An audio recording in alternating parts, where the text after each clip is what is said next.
ดลุงไม่ไกลเท่าใดอยู่หาดใหญ่ไม่ไกลกว่าฟ้าอยู่เมืองตรังไม่เป็นปัญหาแค่โทรมาก็ชื่นใจโยนาครยังอ่อนได้อยู่สุดใต้ถึงเมืองนารามันก็ยังไม่เกินอัตราความคิดถึงของหัวใจแม้จะไกลแสนไกลแค่ไหนแต่บอกเลยว่าใจทั้งใจฉันมีแต่เธ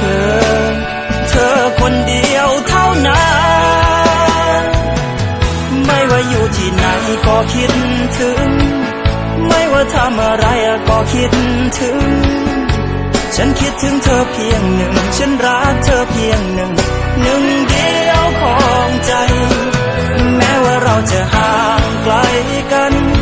แต่ความคิดถึงของฉันไม่เคยห่างไกลยังมั่นคงซื่อตรงขอให้เธอเชื่อใจจำไว้ทั้งหัวใจมีแต่เธอ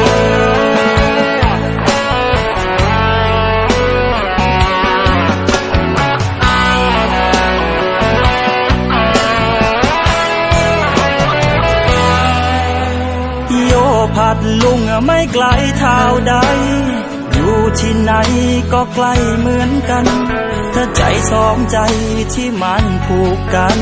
ด้วยคำว่ารักที่มั่นคงให้ระยะทางมันพิสูจน์ความรักและให้เวลามันพิสูจน์ใจคนว่าคนคนนี้จะมั่นจะคงไม่หลอกแลกไม่โลเลแม้จะไกลแสนไกลแค่ไหนแต่บอกเลยว่าใจทั้งใจฉันมีแต่เธอคนเดียวเท่านั้นไม่ว่าอยู่ที่ไหนก็คิดถึง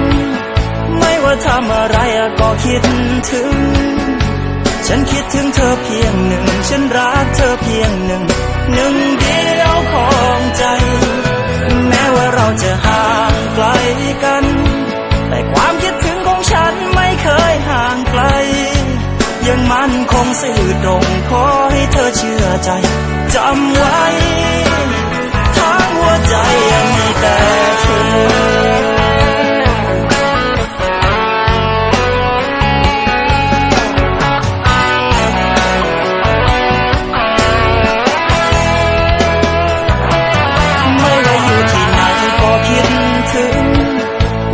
ทำอะไรก็คิดถึงฉันคิดถึงเธอเพียงหนึ่งฉันรักเธอเพียงหนึ่งเดียวของใจแม้ว่าเราจะห่างไกลกันแต่ความคิดถึงของฉันไม่เคยห่างไกลยังมั่นคงซื่อตรงขอให้เธอเชื่อใจจำไว้ไม่ว่าอยู่ที่ไหนก็คิดถึงไม่ว่าทำอะไรก็คิดถึง